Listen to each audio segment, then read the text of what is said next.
Assalamualaikum warahmatullahi wabarakatuh. Halo semuanya, perkenalkan kami dari kelompok 6 kelas A mata kuliah Ilmu Kependudukan dengan beranggotakan saya sendiri, Salwa Octavia. Saya Salahoina. Saya Rika Susana Bima. Saya Sitatul Haja Fatimah. Pada video analisis kali ini, kami akan membedah profil demografi salah satu negara di Afrika Timur, yaitu Burundi. Stay tune!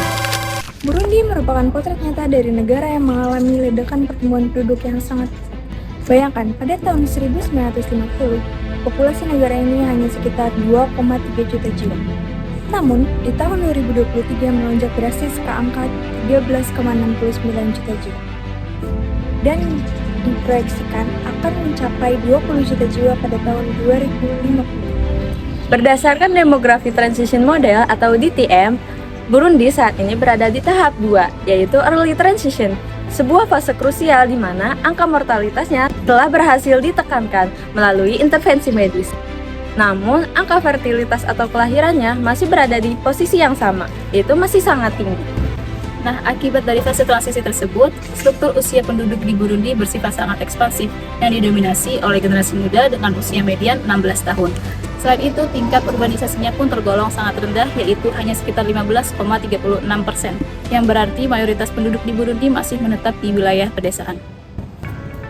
Meskipun total fertility rate atau TFR di Burundi sudah menunjukkan tren penurunan dari 6,4 pada tahun 2010 hingga menjadi 4,88 anak per perempuan pada tahun 2023, angka ini tuh masih menjadi salah satu tertinggi di regional Afrika. Kenapa? Karena masalah ini tuh diperparah oleh tingginya fertilitas remaja, di mana tercatat ada 53 kelahiran per 1000 wanita usia 15 hingga 19 tahun.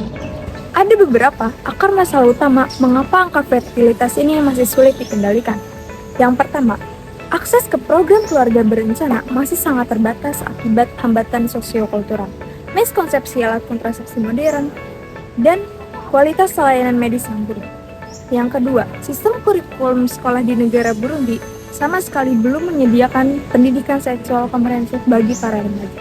Jika dilihat dari sisi kelahiran situasinya menantang, maka kondisi dari sisi kematian di Burundi jauh lebih memprihatinkan. Saat ini Burundi menduduki peringkat terakhir, yaitu peringkat ke-214 dari 214 negara di dunia.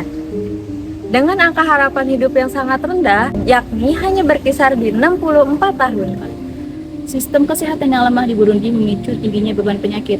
Penyebab kematian utama di Burundi didominasi oleh infeksi respirasi bawah akut yang merenggut lebih dari 8.300 nyawa per tahun, disusul oleh malaria endemik sebanyak hampir 8.000 kematian per tahun. Tragisnya, 69% dari korban meninggal akibat malaria ini adalah anak-anak balita di bawah usia 5 tahun. Mortalitas yang tinggi ini dipicu oleh kemiskinan ekstrim, di mana Burundi merupakan salah satu negara dengan GNP terendah di dunia. Maka kondisi ini menyebabkan kelaparan serius, gizi buruk kronis pada anak, lingkungan tempat tinggal yang tidak layak, serta sanitasi buruk tanpa toilet bersih di pedesaan. Ditambah lagi negara ini kerap dilanda wabah penyakit seperti kolera dan mpox. Menariknya, saat kita mencoba menganalisis persoalan ini, kita dihadapkan pada dinding tebal bernama kualitas data. Lembaga riset World Economics memberikan peringkat E untuk kualitas data PDB dan data populasi di negara Burundi. Peringkat E ini memberikan tanda bahwa kualitas data yang sangat buruk dan dianggap tidak layak untuk digunakan pengambilan keputusan secara strategis. Buruknya kualitas data statistik di Burundi disebabkan oleh tata kelola pemerintah yang lemah, pendanaan yang minim, prosedur yang konvensional, serta penundaan sensus penduduk yang sempat menyentuh jeda hingga 16 tahun. Akibat pencatatan sipil yang berantakan ini, kebijakan yang dirumuskan oleh pemerintah seringkali salah sasaran. Hal tersebut memicu ketimpangan internal yang semakin meluas. Kesenjangan terjadi antar wilayah, di mana wilayah barat dan selatan yang mencakup ibu kota Bujumbura lebih bisa menikmati standar hidup yang jauh lebih baik. Sedangkan di wilayah timur, tengah, dan utara, kemiskinan merajalela dan akses dasar terisolasi. Menurut data World Bank, sebanyak 74,8% atau lebih dari 9,4 juta penduduk hidup di bawah garis kemiskinan yang ekstrim.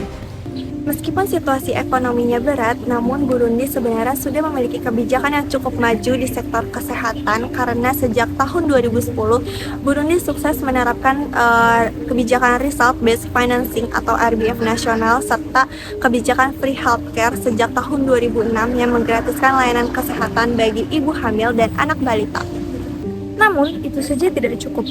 Berdasarkan analisis yang kami temukan, kelompok kami merumuskan beberapa rekomendasi penting. Yang pertama, negara Burundi harus melakukan modernisasi sektor pertanian melalui penyediaan teknologi dan pupuk. Karena 85% penduduk di negara Burundi menggantungkan hidupnya di sektor pertanian ini. Yang kedua, menstabilkan inflasi yang bergejolak guna menjaga daya beli masyarakat. Ketiga, percepatan pembangunan infrastruktur distribusi jalan dan jaringan aliran listrik ke daerah terpencil guna mendongkrak sektor industri dan memangkas ketimpangan wilayah. Dan yang paling utama, meningkatkan investasi pada kualitas sumber daya manusia melalui penguatan jaminan gizi anak dan perluasan akses pendidikan dasar. Demikian video analisis demografi negara Burundi dari kelompok 6A. Diharapkan video analisis kependudukan ini bisa menjadi refleksi penting bagi pembangunan manusia di masa depannya. Terima kasih. I just had to let you know you're